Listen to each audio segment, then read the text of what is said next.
చేసిన కార్యములను జ్ఞాపకము చేసుకోపోతే ఖచ్చితంగా చిన్నదైనా నీకు ఎలా కనబడుతుంది? భూతద్దంలో పెట్టి చూసినట్టే కనబడుతుంది. ఓ భయంకరమైన అపాయము నుండి దేవుడు నిన్ను కాపాడినాడు. ఓ చిన్న దానికి భయపడిపోతున్నావు. ఒక విశ్వాసి విశ్వాసంలో ఎప్పుడు పడిపోతాడో తెలుసా?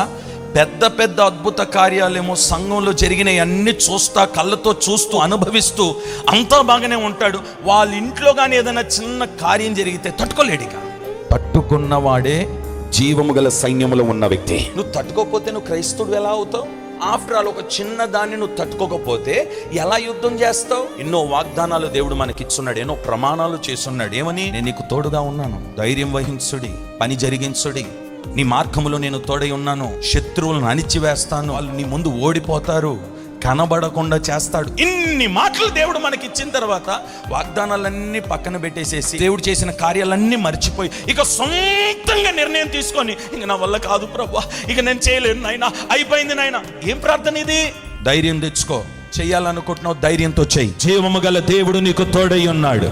ఒకప్పుడు నీ స్థితి చిన్నది, చిన్న సైకిల్, చిన్న మోటార్ సైకిల్, చిన్న బిజినెస్, ఓ చిన్న షాప్.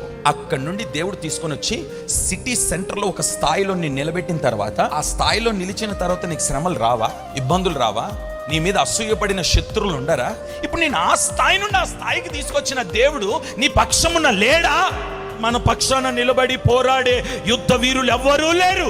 ఉన్నవాడు ఒక్కడే, ఆయన సైన్యములకు అధిపతియగు యెహోవా.